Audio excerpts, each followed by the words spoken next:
안녕하세요. 네, 반갑습니다. 날씨가 계속 춥죠? 네. 자, 오늘 이제 지난주에 우리가 유치권 마지막 부분 남았었는데 유치권의 의무예요. 유치권자 의무. 교재 보시면 248쪽입니다. 그래서 우리가 유치권 효가 들어가서 이제 권리 받고 의무 볼 차례인데, 자, 324조 1항을 보시면 유치권자는 선량한 관리자의 주의로 유치물을 점유해야 한다. 그러니까 소위 이제 줄여서 선관주의 의무다라는 얘기죠. 그러니까 이제 선관주의 의무는 말 그대로 선량한 관리자의 주의 의무. 그럼 여기 이제 뭐라고 써 있으면 틀리냐면 자기 재산과 동일한 주의 의무라고 써 있으면 틀려요. 그러니까 자기 것보다 더 고도의 주의 의무를 가지고 점유해야 한다라는 거고, 이 항에 보시면 유치권자는 채무자의 승낙 없이 유치물에 사용되어 또는 담보 제공을 하지 못한다. 그러니까 유치물은 자기 게 아니잖아요. 그럼 이제 채무자의 승낙을 받지 않고는 자기 마음대로 사용하거나 누구 빌려주거나 담보자 펴먹거나 이럴 수 없다는 얘기예요. 근데 이제 유의하실 점은 유치물의 보존에 필요한 사용은 그렇지 않다. 그러니까 바꿔서 얘기하면 보존에 필요한 사용은 채무자의 승낙 없이도 할 수 있다. 그러니까 보존에 필요한 사용은 채무자에게도 도움이 되는 거니까 이때는 승낙을 받지 않아도 돼요. 그러면 이제 1항과 2항의 의무를 위반하면 어떻게 되느냐? 위반한 때는 채무자는 유치권의 소멸을 청구할 수 있다. 그럼 요건 청구할 수 있다라고 돼 있는데 그 실질은 청구권일까요? 형성권일까? 의무를 위반했어요. 그럼 채무자가 유치권 소멸을 청구하면 싫은데 하면 소멸 안 될까? 소멸될까? 되겠지. 그러면 요 성질은 뭐겠어요? 청구권이 아니라 실질은 형성권. 그러니까 유치권자의 의무인데 지금 보시는 것처럼 선관주의 의무가 있고요. 두 번째는 승낙 없이, 채무자 승낙 없이 사용되어 담보 제공을 금지한다. 그러니까 말씀드린 것처럼 보존에 필요한 사용은 해도 상관없다라고 했죠. 자, 선관주의 의무는 뭐라고 써 있으면 틀리냐면 자기 재산과 동일한 주의 의무로 점유해야 한다라고 하면 틀려요. 이건 남의 거니까 당연히 더 높은 주의 의무를 가져야 되고요. 자, 이런 의무를 위반하면 어떻게 된다고 했냐면 채무자가 유치권의 소멸을 청구할 수 있다라고 했어요.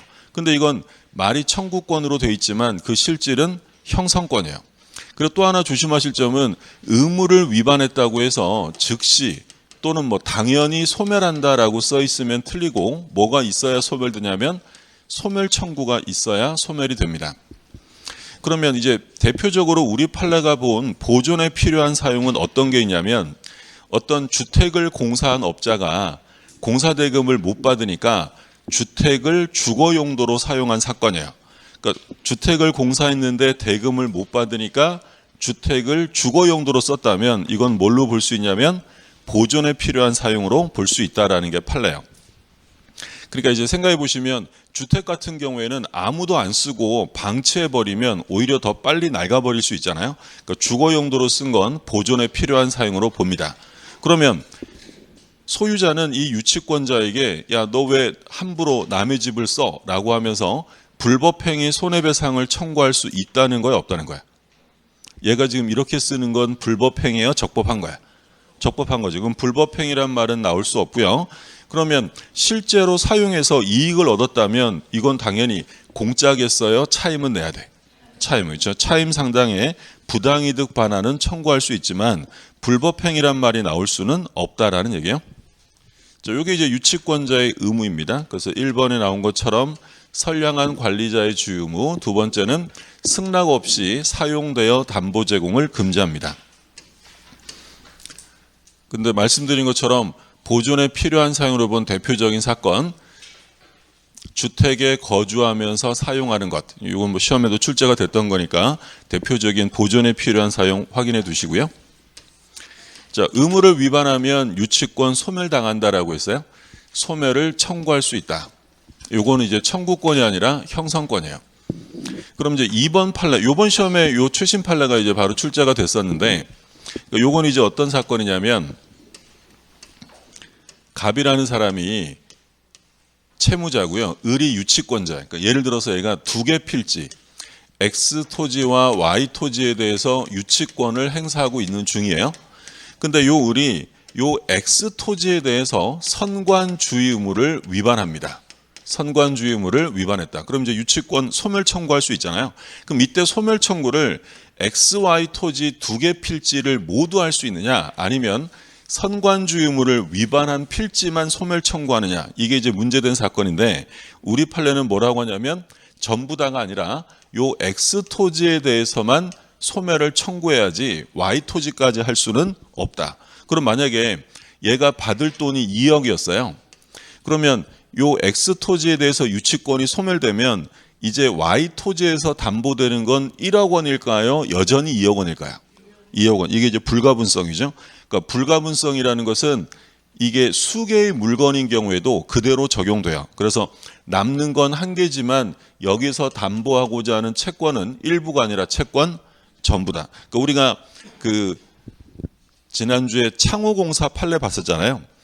창호공사 대금을 못 받아서 여러 개의 다세대 중에서 한 개 세대만 유치권을 행사했어요. 그럼 얘가 받을 채권은 요 한 개 세대에 들어간 것만이에요? 채권 전부였어요? 채권 전부. 같은 개념으로 이해하시면 되겠고요.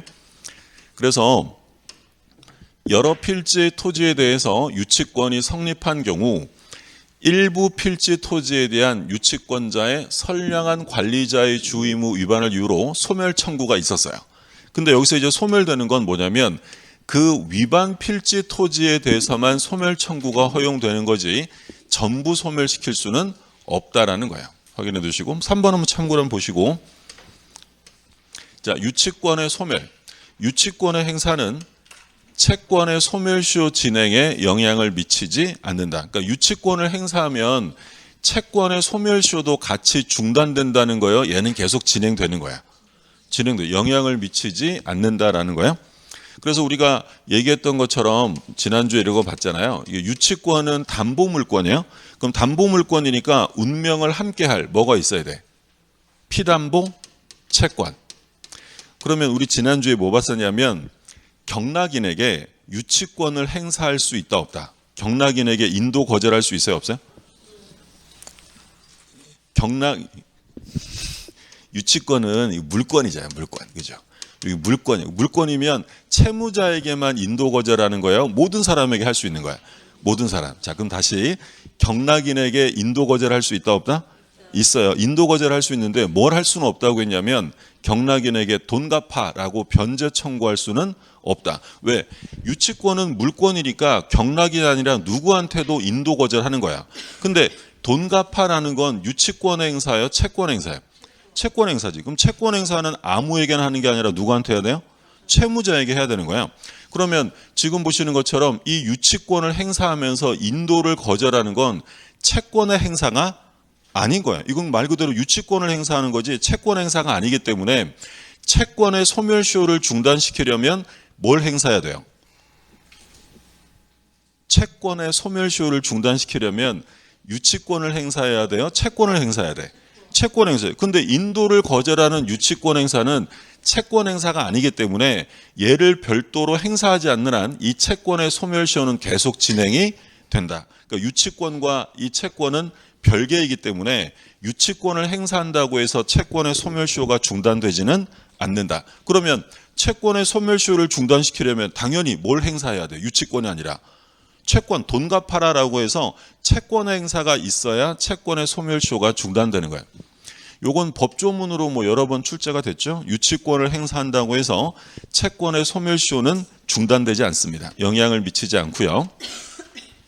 자, 그러면 유치권에 나오는 독특한 소멸 사유인데 좀 전에 보신 것처럼 의무 위반한 경우에 소멸 청구한다. 두 번째, 다른 담보를 제공하고 소멸을 청구할 수 있어요. 그러니까 우리가 본 거 있었잖아요. 이거 받으시고 유치물 돌려주세요라고 하면 다른 담보를 제공하고 유치권의 소멸을 청구할 수 있어요. 근데 이제 여기서는 문제가 되는 게 어느 정도의 담보를 제공해야 소멸 청구가 되느냐라는 판례인데요. 자, 여기 한번 보세요. 판례. 유치물의 가액이 피담보 채권액보다 많을 경우, 그러니까 예를 들어 얘가 유치물로 잡고 있는 물건이 5억이에요. 5억. 근데 받을 돈은 얼마냐면 3억이래. 그럼 유치물 가액이 피담보 채권액보다 많을 경우에는 어느 정도의 가치를 제공해야 소멸 청구할 수 있냐면 피담보 채권에게 해당하는 담보를 제공하면 돼요. 그럼 얼마짜리 제공하라는 거야? 3억짜리 제공하면 소멸 청구할 수 있고요. 그 다음에 유치물 가액이 피담보 채권액보다 적을 경우, 그럼 유치물 가액이 3억이고 채권액이 5억이에요. 그러면 얼마짜리 제공해야 되냐면 유치물 가액 3억. 그러면 공통적인 거 보면 둘 중에 큰 액수의 가치를 제공하라는 거예요. 작은 액수를 선택하면 돼요. 무조건 액수가 많은 액수가 아니라 적은 액수에 해당되는 걸 제공하면 된다. 그러니까 요거를 뭐 복잡하게 써 있는 것만 읽어보면 되게 복잡해 보이는데 결국에는 자기가 잡고 있는 유치물 가격이랑 받을 돈 중에서 무조건 어떤 액수라고요? 적은 액수를 선택해서 그 정도의 가치를 제공하면 된다라는 게 판례예요. 자, 유치권의 핵심은 점유이기 때문에 점유를 잃어버리면 유치권은 무조건 소멸하게 됩니다. 당연히 소멸한다. 근데 이제 우리가 봤던 것처럼 점유를 침탈당하면 뭘 행사할 수 있어요? 점유권에 기한 반환 청구. 우리 물권적 청구, 점유권에 기한 반환 청구 있었어요? 점유 회수라고 불렀고 그건 언제만 할 수 있다 그랬죠? 점유를 침탈당했을 때. 세 가지 제한이 있었잖아요. 침탈당했을 때 해야 되고 또 누구에게는 행사 못한다고 했냐면 침탈자의 선의의 특별 승계인에게는 못하고요. 그리고 얼마 안에 해야 돼? 1년. 그렇죠? 1년 안에 그냥 상대방에게 실체법상으로 행사하면 돼요. 소송 제기까지 해야 돼. 소송 제기, 출소 기간 있죠? 오늘은 기다려줄 수 없어요. 빨리빨리 해야 돼. 시간 없어요. 지금 진도 계속 밀립니다.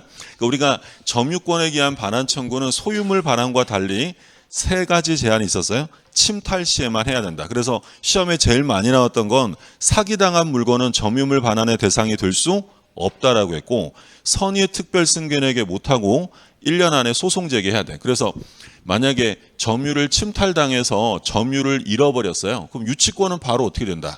소멸합니다. 그럼 얼마 안에 점유물 반환 청구하면 돼요? 1년 안에. 그럼 점유물 반환 청구해서 점유를 되찾아오면 유치권은 소멸되지 않고 존속하는 것으로 인정이 됩니다. 근데 여기서 주의하실 점은 점유물 반환 청구 소송을 제기해서 승소한 것만으로는 부족하고요. 반드시 뭘 해야 돼? 점유를 되찾아와야 유치권이 소멸됩니다. 그럼 만약에 지문에 유치물을 침탈당한 자가 점유 회수해소를 제기하여 승소 판결을 받았다. 그것만으로 유치권이 회복된다라고 하면 OX. 틀려요. 승소 판결 받고 점유까지 받아와야지만 회복이 된다라는 점 기억해 두시고요. 자, 여기까지가 이제 유치권이었고, 그럼 이제 담보물권 마지막으로 이제 저당권이에요. 저당권. 조문을 보시면 저당권자는 채무자 또는 제3자가 점유를 이전하지 아니하고, 그럼 여기서 이제 우리가 채무자 또는 제3자가 이 저당 부동산의 소유자를 말해요. 그러면 저당 부동산의 소유자, 즉 저당권 설정자인데 설정자는 채무자일 수도 있지만 누가 될 수도 있다? 제3자. 그럼 제3자가 누구겠어요? 자기 건데 자기가 채무자가 아니에요. 저당 잡힌 부동산이. 얘를 우리가 뭐라고 불렀냐면 물상 보증인이라고 불렀어요. 그래서 저당권자는 채무자나 물상 보증인을 설정자로 해서 얘네들이 점유를 이전하지 않아야 된대. 그러니까 채무자 또는 제3자가 뭐라고 했냐면 저당권 설정자라고 불렀던 거고요. 그럼 저당권자는 저당권 설정자가 점유를 이전하지 아니하고, 그럼 점유는 누가 한다는 거야? 저당권자가 한다는 거야? 설정자가 한다는 거야? 설정자가 점유를 이전하지 않는다라고 돼 있으니까 누가 점유하는 거야? 설정자. 그러니까 저당권은 절대로 목적물을 점유할 수 있는 권리가 아닙니다. 그럼 얘는 점유 사용하는 게 아니라 나중에 결국 경매 실행되면 뭘 받기 위한 거냐면 우선 변제를 받을 권리가 있다라는 거죠. 그러니까 저당권은 성질 보시면 뭐 타물권, 당연히 자기 부동산엔 저당권이 설정될 수 없고요. 우선 변제를 받을 수 있고, 그리고 이제 점유를 수반하지 않는 권리예요. 그럼 점유를 수반하지 않기 때문에 저당권의 특징적인 점이 뭐가 있었냐면 물권적 청구권 중에서 뭐가 인정이 안 돼요? 반환. 우리가 반환 청구가 안 되는 게 두 개 있었잖아요. 저당권하고 지역권. 웬만하면 기억할 텐데 저당권하고 지역권. 그렇죠? 얘는 점유하지 않으니까 반환 청구가 안 되고, 그리고 점유하지 않기 때문에 이 저당권이라는 권리는 취득시효를 통해서 취득할 수 있는 권리가 아니죠. 취득시효는 일정 기간 뭘 해야 돼? 점유를 해야 되잖아요. 근데 저당권은 점유를 하지 않는 권리이기 때문에 시효 취득을 할 수가 없어요. 자, 공통점은 다 보신 거죠. 부종성, 수반성, 불가분성, 물상대위성이 있다라고 했고, 자, 저당권의 성립. 설정 계약의 당사자는 저당권자랑 저당권 설정자가 당사자가 되겠죠. 근데 이제 조심하실 점, 중요한 건 설정자가 무조건 부동산에 뭐라 그랬어요? 소유자를 말하는 거예요? 설정자가 무조건 소유자였어요? 그럼 설정자, 이 저당 부동산의 소유자는 보통은 채무자겠지만 누가 될 수도 있다. 제3자, 얘를 뭐라고 불렀어요? 물상보증인이 될 수도 있어요. 그런데 설정자는 채무자일 수도 있고 제3자일 수도 있지만 저당권자는 원칙적으로 채권자여야 합니다. 그러니까 바꿔서 얘기하면 3자 명의의 저당권은 원칙적으로 무효예요. 원칙적으로 무효. 예외가 있어요. 예외 뭐라고 되어 있냐면 판례는 예외를 인정하여 채권과 저당권은 담보물권 부수성에 의하여 원칙적으로 주체를 달리할 수 없지만 채권 담보를 위해 저당권을 설정하는 경우 3자 명의로 저당권 등기를 하는 데 대하여 채권자, 채무자, 제3자 사이에 뭐가 있었냐면 합의가 있었어요. 그럼 3자 간에 합의가 있고 그 합의를 통해서 그 제3자에게 채권이 실질적으로 귀속되었다고 볼 수 있는 특별한 사정이 있으면 예외적으로 3자 명의의 등기도 유효하다라는 거예요. 그러니까 지금 이런 얘기죠. 설정계약의 당사자는 보통은 이제 돈 빌려준 갑이 채무자 부동산의 저당권을 설정할 거예요. 그럼 지금은 저당권 설정자가 누구예요? 부동산의 소유자는 채무자죠. 이게 일반적인 모습이죠. 돈 빌린 사람 건물에다가 저당을 잡잖아요. 근데 채무자가 부동산이 없을 수도 있잖아요. 그러면 친구가 자기 건물에 저당을 잡혀주기도 합니다. 그럼 얘를 우리 뭐라고 불렀어요? 물상보증인이죠. 그러면 지금 저당 부동산의 소유자인 저당권 설정자는 누가 될 수 있냐면 채무자인 게 보통이지만 누가 돼도 상관없다. 제3자, 물상보증이라도 상관없어요. 그런데 저당권자는 채권자여야 하고요. 제3자 명의의 저당권은 무효입니다. 말씀드린 것처럼 저당권자는 채권자여야 되고 3자여서는 안 돼. 이렇게 되면 부종성 위반이니까. 그러니까 예를 들어 이게 있을 수 있느냐. 갑이 을에게 돈을 빌려준 채권자예요. 근데 이 부동산에 병이라는 사람이 저당권을 가진대. 채권자는 갑인데 병이 저당권자. 이게 3자 명의의 저당권이에요. 이런 건 있을 수 없는 거야. 왜? 만약에 이게 가능하다면 이 병은 뭐가 없는 저당권을 가지고 있는 거야. 채권은 갑이 갖고 병이 저당권만 가지면 얘는 뭐가 없어요? 채권이 없잖아요. 채권 없는 담보물권은 존재할 수가 없기 때문에 이러한 3자 명의의 저당권은 원칙적으로 무효가 될 수밖에 없어요. 그러면 예외가 있다고 그랬잖아요. 예외. 3자 명의의 저당권이 있을 수 있는데 이제 어떤 사건이 있었냐면 갑이랑 을이 부동산 매매 계약을 합니다. 그러면 갑이 을에게 소유권을 넘겨주고 을이 갑에게 대금을 주는 건 둘은 당연히 무슨 관계냐면 동시행 관계예요. 근데 이번에는 갑이 대금을 아직 안 받았는데 먼저 소유권을 넘겨주려고 했어요. 근데 이제 문제는 먼저 소유권을 넘겨주면 얘가 나중에 대금을 안 주면 돈 받기가 되게 피곤할 것 같아. 그래서 요 대금을 채권으로 해서 여기에 저당권을 먼저 설정하고 소유권을 넘겨주려고 합니다. 그럼 여기에 저당권을 먼저 설정하고 소유권을 넘겨줬는데 대금을 안 주면 저당권을 어떻게 하면 돼? 실행하면 되는 거잖아요. 근데 문제는 지금 상황에서는 이 사람의 뜻이 이루어질 수 없어요. 왜? 아직 소유권을 안 넘겨줬으면 누구 부동산이에요? 자기 거네? 여기다가 저당권, 자기 명의의 저당권 설정이 돼, 안 돼? 안 돼요. 그러니까 이거 어떻게 하지 하다가 자기 아내를 불러서 세 사람이 합의를 합니다. 세 사람이 이 합의를 통해서 저당권은 자기 아내 명의로 설정한 거야. 그럼 지금 매매대금 채권자는 누구예요? 대금 채권자는 갑인데 저당권자는 누가 됐어요? 병이 됐네. 그럼 이건 3자 명의의 저당권이죠. 원칙은 무효입니다. 근데 세 사람이 뭘 했다고요? 합의를 했기 때문에 이 합의를 통해서 이 채권이 제3자에게 귀속되었다고 볼 수 있는 사정이 생겼다면 이런 경우에는 3자 명의의 저당권이 인정된다. 그러니까 제일 중요한 단어는 뭐다? 합의. 3자 간의 합의가 있어야 돼요. 이와 같은 법리는 3자 명의의 전세권, 3자 명의의 담보가 등기에도 그대로 적용한다라는 게 판례예요. 그러면 우리가 전세권 공부했었잖아요. 전세권은 용익물권이면서 담보적 기능을 합니다. 그러면 원칙적으로 전세권자와 전세금 채권자가 달라도 돼요? 같아야 돼? 같아야죠. 그게 담보물권이잖아요. 근데 예외적으로 3자 간의 합의가 있으면 전세권자와 전세금 채권자가 달라질 수도 있다라는 거야. 그러려면 반드시 합의가 있어야 한다. 그래서 여기서 제일 중요한 말은 채권자, 채무자, 제3자 사이에 합의가 있어야 되고요. 그러면 예외적으로 3자 명의 저당권도 유효하다. 정리되셨어요?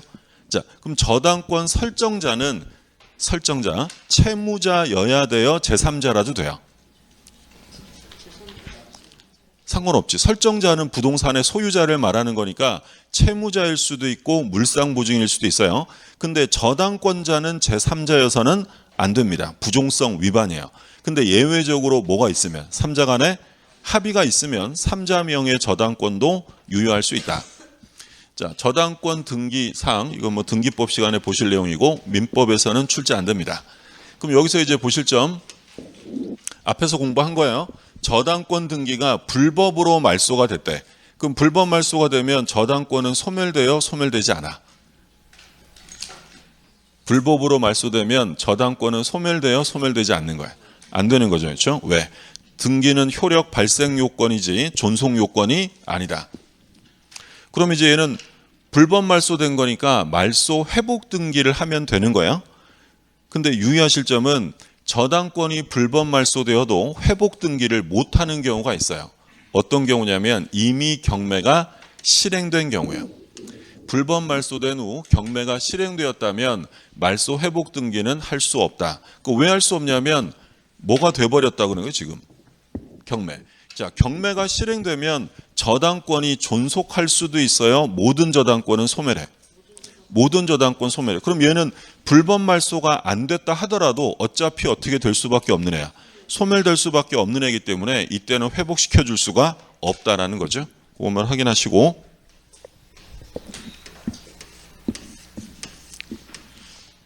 자, 저당권을 설정할 수 있는 피담보 채권에 관한 내용인데 여기서 이제 일단 확인하실 점, 금전 채권에 한정하는 것은 아니다. 그러니까 물론 대부분은 저당권을 설정했다는 건 피담보 채권은 돈이죠, 돈. 금전 채권인 게 일반적인데 꼭 금전 채권일 필요는 없어요. 그러니까 일정한 인도 채권, 행위 채권을 담보하기 위해서 저당권을 설정할 수도 있다는 거야. 근데 유의하실 점은 등기할 때는 반드시 뭘로 표시해 줘야 되냐면 금전으로 표시해 줘야 돼요. 피담보 채권이 금전을 목적으로 하지 아니하는 채권인 때는 금전으로 산정하여 등기해야 한다. 그러니까 이제 이런 거 예를 들어서 여러분들이 갑이고 제가 을이에요. 그럼 여러분들이 저한테 예를 들어 등기 채권이 있다. 예를 들어 어떤 채권이 있냐면 강의해라. 강의 청구권이라는 채권이 저한테 있어요. 그러면 제 부동산에 이 강의 청구권을 채권으로 해서 저당권을 설정할 수 있나요? 라고 물으면 할 수 있다는 거야, 없다는 거야? 있다는 거였죠. 금전 채권이 아니라도 상관없다고. 근데 만약에 이렇게 저당권하고 과로하고 강의 청구권 해놓으면 뒤에 사람이 무서워서 얘가 얼마를 받아갈지 모르니까 무서워서 못 들어올 거 아니에요. 그러면 비금전 채권이라도 상관없지만 등기할 때는 뭘로 표시해 줘야 돼? 금전으로 산정해 줘야지. 예를 들어 뭐 1,000만 원이면 1,000만 원 이런 식으로 표시를 해줘야 한다는 거예요. 등기법상의 내용이지만 민법에서도 아셔야 되는 내용이고, 그리고 채권의 일부를 피담보 채권으로 할 수도 있고 1억 중에 5천만 원만 저당 잡을 수도 있고요. 여러 개의 채권을 하나의 채권으로 할 수도 있다. 당연한 거니까 참고로 봐두시면 되겠고, 자, 그럼 이제 앞에 부분은 저당권의 워밍업이고 시험에 집중적으로 이제 많이 출제되는 건 저당권의 효력이에요. 두 가지를 볼 텐데 피담보 채권의 범위랑 그리고 목적물의 범위. 피담보 채권의 범위를 보면 담보되는 채권이 어디까지냐? 원본, 이자, 위약금, 채무 불이행으로 인한 손해배상. 요걸 이제 줄여서 지연배상이라고 불러요. 그리고 저당권의 실행비용을 담보합니다. 몇 개가 담보되냐면 5개요. 원본, 이자, 위약금, 지연배상, 실행비용. 근데 이 지연배상은 무제한 담보되는 게 아니고요. 변제기를 경과한 후 이행기를 경과하고 1년분까지만 담보되어집니다. 그러니까 담보되는 건 요 딱 5개밖에 없습니다.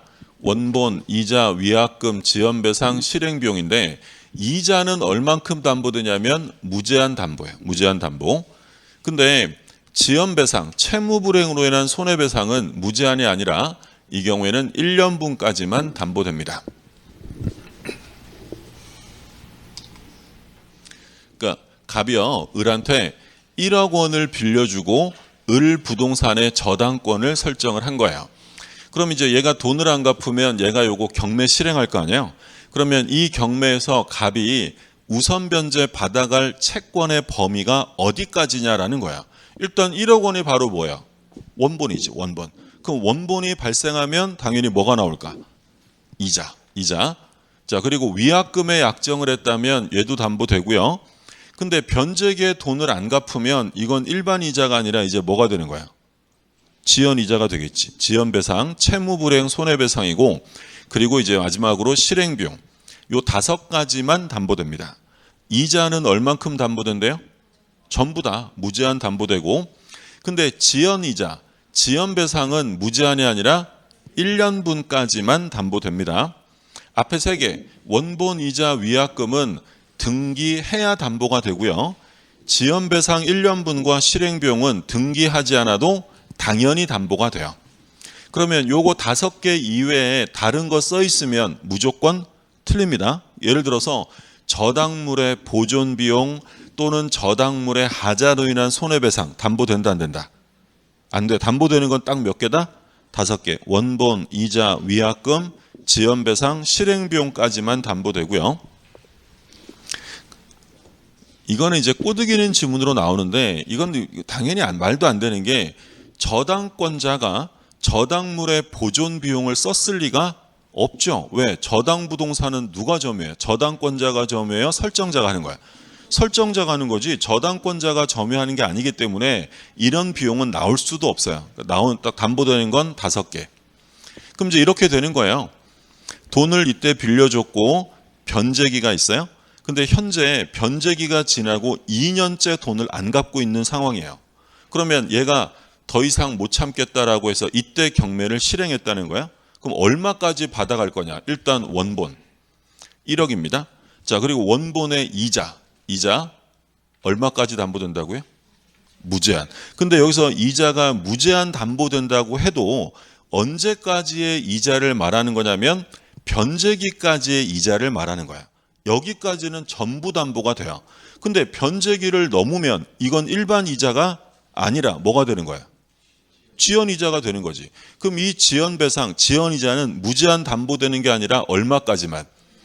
1년분까지만 담보가 되는 거야. 그러니까 아무리 얘가 뒤에 경매를 신청했어도 우선 변제는 지연배상 1년분까지만 담보가 된다. 여기까지. 그래서 만약에 20년 2월 15일 날 돈을 빌려줬고요. 22년 2월 15일 날짜가 지금 이렇게 돼 있어요. 그럼 얘가 24년 2월 15일 날 내 돈 내놔라고 경매를 실행을 했어요. 그러면 우선 변제 받아갈 돈이 얼마냐라고 물으면 얼마겠어요? 원금 1억, 이자에 대한 별도 약정 없으면 법정이자입니다. 법정이자 몇 프로예요? 5%. 법정이자 5%. 지연이자도 특별한 약정 없으면 5%입니다. 그러면 이게 작년 기출문제입니다. 얼마를 배당받아갈 수 있느냐? 얼마겠어요? 일단 원금 1억에 이자가 5%니까 5%가 얼마야? 500. 우리 인간적으로 그 정도는 알잖아요. 지금 1억에 5%면 500. 근데 500인데 지금 변제기가 2년이네. 2년 동안 돈 빌렸단 말이에요. 그러면 이자 쌓인 게 얼마야? 2년이니까 1억 1000이겠네. 1000. 자, 그리고 지연이자는 1년분이에요. 그러면 얼마예요? 500이네. 합치면 얼마야? 1억 1500을 배당받아 가는 거예요. 근데 이제 우리 시험에서는 변제기가 1년짜리로 나왔어요. 1년짜리로. 그럼 얼마겠어요? 1억 1000. 이게 정답이었었죠. 여기까지를 뭐라고 부르냐면 피담보 채권이다라고 부르는 거야. 그러면 배당해 주려면 그냥 뭐 화끈하게 다 해주지 왜 지연배상 1년분까지만 해주느냐. 이건 채무자를 위해서겠어요? 다른 권리자를 위해서요? 당연히 다른 권리자를 위해서지 채무자를 위해서가 아닙니다. 그러면 지금 이 시점에서 채무자가 돈이 생겼어요. 그럼 돈을 갚아버리고 이자 저당권을 없애려고 합니다. 그럼 얘는 피담보 채권까지만 변제하면 될까요? 채무자는 전액 변제해야 될까? 지금 피담보 채권은 1억 1000이고 지금 여기까지가 지금 밀린 거란 말이에요. 그럼 이건 채무자를 위해서 이걸 1억 1년 배상까지로 한정하는 게 아니야. 그러면 채무자가 돈 갚을 때는 지연배상 1년분까지만 갚으면 될까요? 다 갚아야 될까? 당연히 다 갚아야지. 채무자는 빌렸으면 책임져야죠. 그러니까 채무자는 무조건 다 갚는 게 원칙이에요. 그런데 지금 보시는 것처럼 다른 권리자를 위해서 요 저당권자가 전부 다 우선 변제를 받아갈 수는 없고 지연배상은 어디까지냐면 1년분까지. 여기 보시면 채무자가 임의로 변제할 때는 1년분을 초과한 지연배상도 전부 변제해야 돼요. 그럼 똑같아요. 우리 이제 특수저당으로 근저당권이 있어요. 근저당권은 최고액을 등기하도록 되어 있는데 최고액 등기한 게 1억 원이에요. 근데 계약 관계가 지속되다 보니까 총 채권액이 1억 5천이에요. 그러면 채무자는 1억만 갚으면 돼요? 1억 5천 갚아야 돼?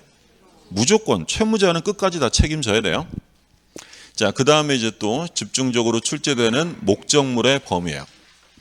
저당권의 효력은 저당 부동산에 부합된 물건과 종물에 미친다. 이건 우리가 앞에서 다 본 거예요. 부합물에 미치고 종물에 미치고. 그럼 부합물은 대표적으로 어떤 거 생각나세요? 주유소 토지 밑에 있는 유리장 탱크 이런 것들. 저당권 설정 전에 부합된 것만 미쳐요? 후에 부합된 것도 미쳐?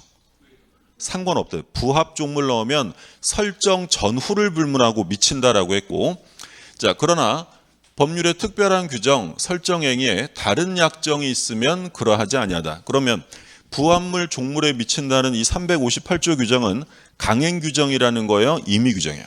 임의 규정. 배제 특약할 수 있고요. 그 다음에 과실에 대한 효력인데 저당권의 효력은 저당 부동산에 압류가 있은 후에 설정자가 부동산으로부터 수취한 과실 또는 수취할 수 있는 과실에 미친다. 뒷부분 안 보셔도 되고, 그러면 과실하면 대표적인 거 이제 우리 법정 과실은 차임 채권 같은 건데 이런 것은 원래 안 미쳐요. 이건 당연히 누가 사용할 수 있냐면 설정자가 사용하는 거니까 차임도 설정자가 받아가는 거지 저당권이 미칠 수는 없다. 근데 언제부터는 미친다는 거야? 저당 부동산이 압류가 되면 그 후에 나오는 과실들은 전부 다 저당권이 미친다라는 얘기죠. 자, 목적물의 범위. 갑이요, 을의 땅에다가 저당권을 설정했어요. 그럼 이제 이번에는 뭘 보는 거냐면 저당권이 어디까지 미치느냐. 그러면 이건 다른 말로 표현하면 이 부동산을 경락받았을 때 어디까지 취득할 거냐라는 거야. 만약에 여기에 나무가 심어져 있어요? 그러면 이 저당권은 저당 토지 위에 심어진 나무에 미친다, 안 미친다? 미치는 거죠. 왜? 수목은 토지에 부합되니까. 그러면 경락인인 제가 경매 참가해서 경락을 받으려면 당연히 토지뿐 아니라 어떤 가격까지 생각을 해야 될까? 나무 가격. 그렇죠? 예를 들어 이 나무가 되게 비싼 나무일 수도 있잖아요.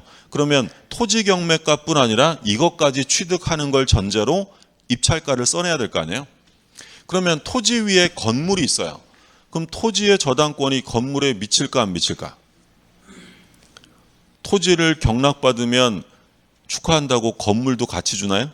그럴 리 없잖아. 건물은 토지에 부합이 된다 안 된다? 안 돼. 그럼 여기 농작물이 있으면 성숙한 농작물에 토지 저당권이 미쳐야 안 미쳐요?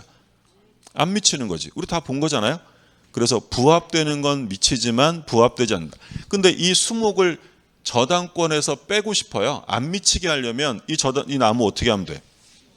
명인 방법을 갖추든지 별도로 등기하면 미치지 않는 거죠. 그 얘기 이제 보는 거예요. 주물에 저당권이 설정되면 부합물 종물에 미쳐요. 설정 전에 부합이 되었느냐 후에 부합이 되느냐 그런 건 따지지 않습니다. 중요한 건 부합이라는 말이었죠. 그래서 우리가 부합 공부할 때 뭐 봤었냐면 경매 목적물로 평가되지 않은 부분이 부합되어 있었어요.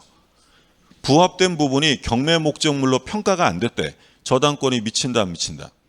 미치는 거야. 중요한 건 경매 목적물로 평가되었느냐가 중요한 게 아니라 뭐가 돼 있다? 부합이 되면 미치는 거예요. 근데 이 미친다는 규정은 강행 규정이 아니라 임의 규정이에요. 배제 특약할 수 있는 거야. 그리고 만약에 배제 특약을 등기해 두면 제3자에게 대항할 수 있다. 만약에 배제한다는 특약을 등기 안 했어요. 제3자가 알아요, 몰라요? 모르는 거지. 그럼 제3자에게 대항할 수 없고 당연한 거지만 우리 시험에 배제 특약을 등기하지 않아도 제3자에게 대항할 수 있다라고 출제했어요? 틀리지. 등기 안 하면 다른 사람들이 알 수 없으니까 등기해야 대항할 수 있고요. 그러면 이와 같은 법리가 유추 적용되어서 주된 권리의 저당권이 설정되면 종된 권리에도 미치는 거예요. 우리가 이것도 본 건데 타인 토지 위의 건물에 저당권이 설정됐어요. 그럼 타인 토지 위의 건물이라는 건 토지와 건물 소유자가 같다는 거예요? 다르다는 거예요? 다르다. 그럼 다르다는 건 뭐가 전제되어 있어야 돼? 남의 땅에 건물이 있다는 거잖아요. 그럼 무단으로 건물 지었으면 철거당할 거 아니야. 그러니까 타인 토지 위에 건물이라고 하면 같이 떠올리셔야 되는 게 토지에 뭐가 설정되어 있다? 지상권이나 토지 임차권이에요. 그러면 이 건물의 저당권은 지상권이나 토지 임차권에 미쳐야 안 미쳐요? 미치는 거죠. 우리가 지난주에 이거 봤어요. 갑이 땅 주인 을이 법정 지상권을 가지고 있는데 이 건물의 저당권이 설정이 됐어요. 그러면 타인 토지 위에 건물이네. 그럼 토지 이용권이 있어야 될 거 아니에요. 그러면 이 저당 건물이 경매로 넘어가면 경락인은 건물만 취득하는 게 아니라 모두 취득한다? 지상권도. 똑같이 지금 그 얘기 하는 거예요. 그래서 이 타인 토지 위에 건물이란 말이 딱 나오면 그러면 지상권이나 토지 임차권이 있는 거구나라고 생각하셔야 되고 그건 여기에도 미칩니다. 이건 나중에 보겠지만 집합건물법상 전유 부분의 저당권이 설정되면 그건 어디에도 미치느냐? 종된 권리인 대지 사용권에도 미쳐요. 우리가 101호, 102호와 같은 부분을 뭐라고 불렀어요? 전유 부분. 나중에 이제 등기법에서 또 자세히 보실 거예요. 혹은 보셨을 수도 있어요. 그렇죠? 101호, 102호 전유 부분에 설정되면 토지 이용권에도 당연히 미친다라는 얘기죠. 그 얘기예요. 그래서 목적물의 범위는 일단 주물에 설정되면 부합물, 종물 다 미치고 권리에도 그대로 유추 적용되고 그러니까 이제 만약에 시험에서 전유 부분, 저당권인데 전유 부분 써 있으면 뒤에 뭐 찾으셔야 되는 거예요? 대지 사용권에 미친다. 근데 과실에는 원칙적으로 미치지 않습니다. 왜 안 미치겠어요? 이 목적물로부터 발생하는 과실은 저당권자하고는 상관없는 거예요. 누가 사용하는 거예요, 지금? 설정자가 점유 사용하는 것이니까 이 과실은 설정자 거지 저당권이 미쳐서는 안 되는 거야. 근데 언제부터는 미친다네요. 저당 부동산을 압류하면 그때부터는 미친다. 우리 지난주에 가압류 압류하면서 봤잖아요. 저당 부동산이 압류되는 건 이 부동산의 경매 개시 결정 등기가 되면 압류되고요. 그 후에 발생하는 과실은 취득할 수가 없다라는 거예요. 그러니까 이제 대표적인 법정 과실 뭐예요? 차임 채권. 그러니까 이제 이런 거죠. 시간적으로 보면 원래 저당권은 안 미치다가 이 저당 부동산이 경매 개시 결정 등기로 압류되면 그 후에 발생하는 과실에는 미친다라는 거야. 그러니까 이제 이건 왜 이러냐면 만약에 과실에는 저당권이 미치지 않는다라는 것을 끝까지 인정해 주면 이 설정자 입장에서는 경매가 빨리 진행되는 게 좋아요? 늦어지는 게 좋아요? 늦어져야지. 그래야지 내가 계속 과실을 취득할 거 아니에요. 그러면 이 사람이 경매 절차를 계속 지연시킨단 말이에요. 그러니까 당신이 아무리 경매 절차를 지연시켰어도 압류된 후에 취득한 과실은 가져도 된다. 전부 다 돌려줘야 돼. 전부 토해 놓으라는 얘기야. 그래서 원래 과실에는 안 미치지만 언제부터는 미치냐면 압류되면 그 후에 발생하는 과실에는 미칩니다. 또 치사하게 또 시험에서 이렇게도 얘기해요. 저당 부동산에서 발생한 과실은 부동산이 압류되면 압류 전의 과실에도 미친다. OX. 압류하면 그 후의 과실에만 미치는 거예요. 그 얘기 이제 나와 있죠. 부합물 종물에 미치고요. 법률의 규정이나 다른 약정이 있으면 미치지 않는데 이걸 등기하면 대항할 수 있다. 저당권 설정 당시에 이미 부합된 건지 아니면 후에 부합된 건지 그런 건 따지지 않아요. 전후를 불문한다. 뭐 똑같은 얘기 나와 있고요. 여기서 아까도 말씀드린 것처럼 여기 셋째 줄에 경매 목적물로 평가되지 않았다 할지라도 경락인은 부합된 증축 부분의 소유권을 취득한다. 여기서 핵심어는 뭐겠어요? 부합이지. 평가되었느냐가 중요한 게 아니라 부합되면 미치는 거야. 그러면 이 규정은 종된 권리에도 유추 적용되기 때문에 건물의 저당권의 효력은 건물 소유를 목적으로 하는 어디에도 미치냐면 지상권, 토지 이용권에도 미치는 거고요. 구분 소유 전유 부분, 예를 들어 아파트 101호의 저당권이 설정됐다면 어디에도 미친다? 대지사용권, 토지 이용권에도 미치는 거고요. 과실에는 저당권이 미치지 않습니다. 그게 원칙이에요. 근데 언제부터 미치냐면 압류가 있은 후에는 그 후에 발생하는 과실, 수취할 수 있는 과실에 미칩니다. 그러면 3번 저당권이 설정된 토지 위의 건물. 그러니까 지금 저당권이 어디에 설정됐대요? 토지. 그럼 그 위의 건물에 미쳐요, 안 미쳐요? 안 미치죠. 토지와 건물은 독립한 거니까 미치지 않습니다. 그럼 이제 어떤 문제가 생길 수 있냐면, 자 보세요. 나대지예요. 나대지의 저당권이 설정이 됐어요. 근데 그 후에 갑이 건물을 신축을 합니다. 그러면 이 토지의 저당권이 실행되어서 예를 들어서 을이 경락을 받으면 갑은 을에게 법정지상권을 주장할 수 있다 없다. 우리 지난주에 법정지상권 인정 안 되는 것들은 좀 기억해 두시라 그랬잖아요. 그 중에 제일 중요하고 대표적인 게 뭐였어요? 나대지. 나대지에 저당권 써 있으면 법정지상권은 인정되지 않는다. 또 뭐 있었어요? 함께. 토지와 건물이 함께 팔리고 토지만 등기됐다. 이런 말 나오면 안 된다 그랬죠. 또 뭐 있었어요? 수업을 하긴 한 거죠. 예. 공동저당. 공동저당 빅3 제일 중요한 거 3개. 나대지 판례, 함께 판례, 공동저당, 철거, 신축 판례. 요거 3개가 제일 중요했고. 그럼 어쨌든 나대지의 저당권이란 말이 써 있으면 이때는 법정이상권이 인정될 수가 없어요. 그러면 을은 갑에게 건물을 철거할 것을 요구할 수 있는 거야. 근데 이 건물을 철거한다는 건 사회경제적으로 불이익하니까 가능한 한 건물 철거를 막으려고 합니다. 그럼 이때 건물 철거를 막는 제일 좋은 방법은 뭐냐면 토지의 저당권자가 토지랑 건물을 한꺼번에 경매해서 경매법원이 한 사람에게 낙찰시켜주면 철거를 막을 수 있죠. 근데 문제는 토지의 저당권자가 원칙적으로 건물을 경매할 수 있다 없다? 없죠. 그러면 원칙을 관철하면 건물은 철거될 수밖에 없기 때문에 이걸 입법적으로 해결해버려요. 법으로 그냥 정해버립니다. 할 수 있도록. 365절 한번 볼게요.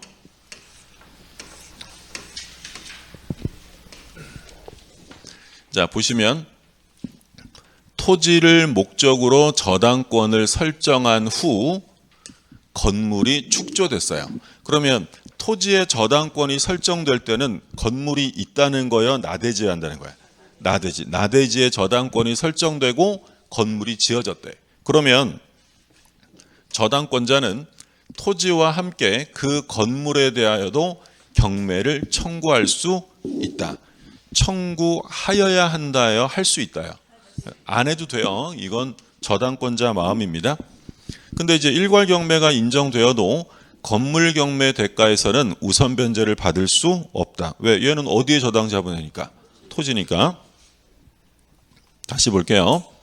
자, 그러면 나대지의 저당권이 설정되고 건물이 신축되었다면 법정지상권이 인정될 수 없어요. 그러니까 우리가 법정지상권이 인정되려면 366조는 언제 동일인 상태여야 한다 그랬어요? 저당권이 설정될 당시에 동일해야 되는데 이건 지금 나대지니까 법정지상권이 인정이 안 된단 말이야. 그럼 건물은 철거될 수밖에 없다. 그래서 법으로 인정해 주는 게 일괄 경매고요. 그럼 일괄 경매는 저당권자의 권리를 규정한 거지 의무를 정한 것이 아닙니다. 그러면 아까 법조문에서 일괄 경매를 할 수 있다라고 돼 있었고요. 뭐라고 하면 안 된다고요? 하여야 한다라고 써 있으면 틀려요. 얘는 아예 난 싫어. 난 토지만 경매할래. 뭐 어쩔 수 없는 거야. 그럼 건물은 철거돼야 되고. 그러면 일괄 경매는 원래 안 되는 건데 법으로 인정하는 거니까 법이 정하는 요건을 잘 갖춰야 돼요. 첫 번째, 저당권이 설정될 때는 어떤 상태여야 되냐면 나대지여야 돼. 나대지. 그럼 만약에 저당권이 설정될 때 이미 건물이 있었다면 일괄 경매는 나올 수가 없는 거야. 반드시 나대지일 것. 두 번째, 일괄 경매 당시에 건물을 누가 소유하고 있어야 되냐면 저당권 설정자가 소유하고 있어야 돼요. 그럼 만약에 갑이 건물을 지어서 예를 들어 이거를 X에게 팔아서 현재 X가 소유자예요. 그러면 얘는 일괄 경매 할 수 있다는 거야, 없다는 거야? 이건 절대 안 됩니다. 아니 아무리 건물 철거를 막는 것도 중요하겠지만 갑에게 돈 빌려준 사람이 X 건물을 경매하는 건 있을 수 없는 거야. 그러니까 일괄 경매하려면 누구 거야? 반드시 갑 설정자 건물이어야 돼요. 그럼 반대로 X라는 애가 건물을 신축했는데 나중에 일괄 경매할 때는 갑이 그거를 샀대.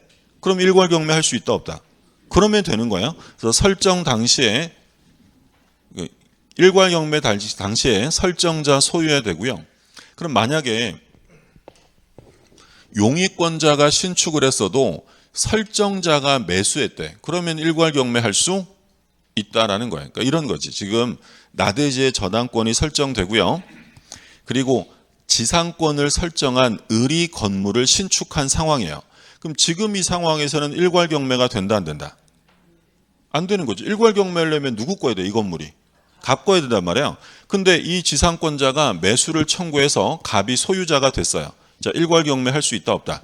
있다. 가능하다라는 거야. 그래서 용익권자가 신축한 건물이라 하더라도 설정자가 건물의 소유자가 되었다면 일괄 경매할 수 있다라는 거예요. 근데 일괄 경매가 인정이 돼도요. 얘는 우선 변제를 양쪽으로부터 받는 건 아니고 어디로부터만 된다? 토지, 건물에 대해서는 우선 변제를 받을 수 없다. 그러니까 그 얘기는 바꿔서 말하면 일괄 경매가 인정된다고 해서 토지 저당권이 건물에까지 미친다는 얘기는 아닙니다. 토지와 건물은 별개이기 때문에 경매를 한꺼번에 할 수 있다는 거고요. 우선 변제는 토지로부터만 돼요. 얘는 뭐 사례 문제라도 잘 나오는 거니까 이 요건 몇 개 안 되잖아요. 첫 번째, 설정 당시에 어때야 된다고요? 나대지. 그리고 두 번째는 일괄 경매할 때 누구 건물이어야 되냐면 설정자 건물, 제3자 건물에 대해서는 인정할 수 없다라고 했어요. 그래서 이제 우리가 저당권에서요, 나중에 이제 문제 풀 때 보면 나대지의 저당권 이렇게 써 있어요. 나대지의 저당권. 그럼 물어볼 말은 딱 두 개입니다. 첫 번째, 법정지상권 된다 안 된다? 안 돼요. 법정지상권 나대지 서 있으면 무조건 안 되는 거예요. 그럼 두 번째 물어볼 말은 법정지상권이 인정 안 되니까 철거를 막아주기 위해 뭘 인정할까? 일괄 경매. 그러니까 나대지의 저당권 나오면 물어볼 말은 법정지상권, 일괄 경매 둘 중에 하나입니다. 그래서 보시면 저당권 설정 당시에 이미 건물이 존재하고 있으면 일괄 경매는 인정될 수 없다. 이런 얘기고, 물론 건물이 무조건 완성되어 있어야 되는 건 아니고요. 사회 경제적 관점에서 가치 유지를 도모할 정도의 건물 축조가 진행되고 있다. 그러니까 규모가 예상될 수 있을 정도로 건축이 진척되고 있는 상황이면 이건 일괄 경매 안 되는 거예요. 나대지어야 한다는 거고. 여기 보시면 용익권자가 축조한 건물이라도 설정자가 매수하였다면 일괄 경매를 허용하겠다라는 게 판례였어요. 똑같은 내용 나와 있고요. 자, 일괄 경매가 가능해도 건물에서는 우선 변제를 받을 수 없고요. 어디로부터만 된다고 했냐면 토지. 대지만 경매해도 충분하대. 토지만 경매해도 내가 받을 돈은 다 받을 수 있어요. 그러면 일괄 경매 금지한다는 거예요? 그래도 할 수 있는 거예요. 건물 철거를 막기 위한 거니까 그렇다고 해서 일괄 경매가 과잉 경매는 아니다. 얼마든지 할 수 있다라는 거고요. 물상대위는 다 보셨던 거죠? 기억나세요? 물상대위, 부종성, 수반성, 불가분성, 물상대위. 그래서 저당 부동산이 소멸되면서 발생한 가치의 변형물이 있으면 그걸 압류해서 그로부터 우선 변제 받을 수 있다. 압류는 채무자가 그 돈 받아간 다음에도 돼요? 받아가기 전에 해야 돼? 받아가기 전에 압류해야 한다고 했고, 그리고 압류는 꼭 저당권자가 해야 된다 그랬어요? 제3자가 해도 돼요? 상관없어. 누가 압류하든지 간에 채무자의 재산과 분리시키면 된다라고 했던 거죠. 근데 이제 물상대위라는 건 가장 기본은 저당권이 그대로 남아있다면 물상대위가 될 수 없어요. 저당권 실행하면 되니까. 그러니까 저당권이 소멸하면서 발생한 변형물에 대해서만 인정한다. 그래서 우리가 대표적으로 물상대위 안 되는 건 뭐 봤었냐면 세 가지 봤었어요. 매매대금, 차임, 그리고 협의 취득 시의 보상금. 그건 안 된다 그랬죠. 그래서 여기서 보실 점, 물상대위는 저당권이 더 이상 추급할 수 없는 경우, 따라갈 수 없는 경우에 인정되기 때문에 존속하고 있으면 발생하지 않는다고 했고, 그래서 가장 중요한 게 뭐였냐면 강제 수용이 아니라 협의 취득 시의 보상금. 협의 취득은 이건 매매와 같은 것이기 때문에 저당권이 소멸되지 않는다. 그럼 저당권을 실행해야죠. 그리고 매매대금, 차임 이런 것들은 물상대위가 인정될 수 없다라고 했던 거죠. 그리고 압류는 언제 해야 되냐면 지급 인도 전에, 지급이나 인도 전에 압류해야 되고, 그리고 이 압류는 반드시 저당권자가 스스로 압류할 필요는 없다. 누가 해도 상관없다는 얘기죠. 다 보셨고, 자, 저당권자는 이제 경매 시에 우선 변제 받는데 안 읽어보셔도 됩니다. 요 순서만 좀 볼게요. 순서. 경매가 실행되면 제일 먼저 나가는 돈이 뭐냐면 실행비용이에요. 이건 뭐 영순이라고도 합니다.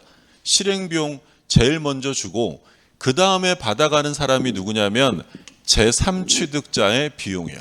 제일 먼저 실행비용 나가고 두 번째는 제3취득자 비용. 그 다음에 이제 3순위는 우리가 이제 이건 나중에 특별법에서 볼 텐데 소액 보증금 중 일정액. 그러니까 이걸 소위 이제 우리가 주임법이나 상임법상의 최우선 변제권이라고 부르는 거예요. 그러니까 지금 현재 주택 임차 중에서 소액 임차인이면 보증금이 예를 들어 서울 기준으로 얼마 이하냐면 1억 6,500 이하를 소액이라고 해요. 그 중에 얼마를 최우선 변제해 주냐면 5,500. 그게 최우선 변제예요. 그 최우선 변제 해주고 이건 뭐 근로기준법상의 내용이니까 참고사항이고 그 다음이 이제 당해세야. 당해세. 당해세라는 건 저당 부동산에 부과된 세금을 말하고요. 그 다음에 5순위 보시면 이제 얘는 시간 순서에 따라 배당하는데 저당권, 전세권, 담보가등기, 확정일자 갖춘 임차인 이런 것들이 있어요.